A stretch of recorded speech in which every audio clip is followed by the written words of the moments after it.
বিয়ে বাড়ির রোস্ট পোলাও খেতে কার না ভালো লাগে। সেদিন আমার হঠাৎই মনে হলো যে একটু রোস্ট খেলে কেমন হয় পোলাও দিয়ে। কিন্তু বাড়িতে টক দই ছিল না, বাড়ির কিছু উপকরণ দিয়ে আমি তৈরি করে ফেললাম রোস্ট। এই যে দেখুন, রোস্টটা আমি এখন সামান্য একটু আদা আর লবণ দিয়ে ভেজে নেব।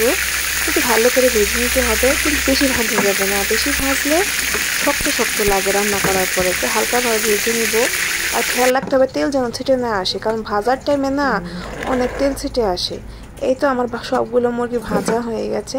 এখন আমি আস্তে আস্তে আমার মশলাগুলো দিয়ে দিব। রোস্ট রান্নার ক্ষেত্রে কী কী মশলা দিতে হয়, যেমন প্রথমে পেঁয়াজ দিয়েছি, তেজপাতা, এলাচ, দারচিনি, এখন আদা বাটা দিয়ে দিলাম।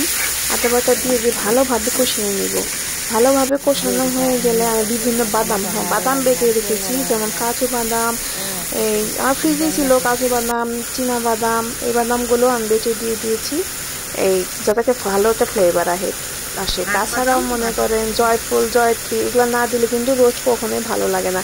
এগুলো আমি বেটে রেখেছিলাম, বাটা ফ্রিজে দিতে ছিল, একটু বের করে দিয়ে দিলাম। কিন্তু আমার সবচেয়ে বড় সমস্যা টক দই। টক দইয়ের ভিতরে আমি কী করেছি, দুধের ব্যবহার করেছি, কিন্তু বোঝাই যায় না যে আমি টক দই দিইনি। আমার রোস্টটা খেতে এতটা টেস্ট হয়েছিল। তো আমার এগুলো কষানো হয়ে গেলে আর মশলা দিয়ে কষানো হয়ে গেলে তারপরে রোস্টগুলো দিয়ে দিব। হ্যাঁ, সয়া সস আপনি ইচ্ছা করে দিতে পারেন, এটা দিলে আলাদা করে। হ্যাঁ, সয়া সসটা কি, সয়া সসটা কিন্তু টমেটো সসটা রোস্টের ক্ষেত্রে সবচেয়ে বেশি ইম্পর্টেন্ট। টমেটো সসটা দিলে আলাদা একটা ফ্লেভার আসে, তো টমেটো সসটা দিবেন। এখন আমি একটুখানি দুধ গুলে নিব। এই যে দুধ গুলে নিলাম, টক দইয়ের বিপরীতে দিয়ে দিলাম। এখন আমি এটা ভালোভাবে মশলাগুলো কষিয়ে নিব। এদিক ওদিক করে কষানো হয়ে গেলে একটু সামান্য ঘি দিব। ঘিটা আমি নামানোর আগে দিব, একটু স্মেল আসার জন্য। এখন দিলেও না একটু ভালো স্মেল আসে, খেতে অনেক ভালো লাগে। অত যাই হোক, আমি আস্তে আস্তে রোস্টগুলো দিয়ে দিলাম রান্না করার জন্য। এই যে রোস্টগুলো দিয়ে দিচ্ছি। রোস্টগুলো দিয়ে দেওয়া হয়ে গেলে ভালোভাবে নেড়ে চেড়ে নেব। আপনাদের কার কার রোস্ট খেতে অনেক ভালো লাগে বলবেন প্লিজ। আমার তো মুরগির রোস্ট পারলাম প্রতিদিনই খাই, কিন্তু প্রতিদিন তো খাই না, প্রতিদিন রোস্ট খাওয়া ভালো না, শাকসবজিও খেতে হয়। যাই হোক, আমার এই যে এখন আমি সবগুলো দিয়ে দিলাম, দিয়ে এখন ভালোভাবে মিক্স করে ঢাকা দিয়ে রাখবো, যাতে ভালোভাবে রান্নাটা কুকটা হয়ে যায়। এই তো আমার রান্না হয়ে গেছে। এই যে দেখুন, যেরকম দেখতে হয়েছে, খেতেও কিন্তু অনেক একটা মজা হয়েছে।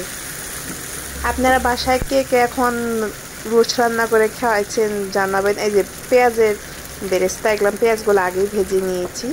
এখন আমি বেরেস্তাগুলো দিয়ে দিলাম আর পানি দিয়ে দিলাম। এটা এখন কুক করতে একটু সময় লাগবে, হয়ে গেলে নামিয়ে ফেলবো।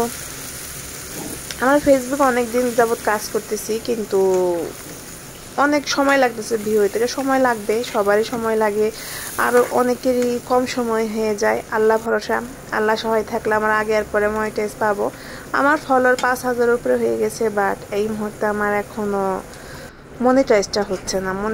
কন্টেন্ট মনিটাইজটা হয়ে গেলে আল্লাহর রহমতে ভালো হবে। সবাই আমার জন্য দোয়া করবেন, যাতে আপনাদের আমি আরও ভালো ভালো ভিডিও দিতে পারি, কন্টেন্ট দিতে পারি, আর ভালোভাবে কন্টেন্ট দিতে পারি।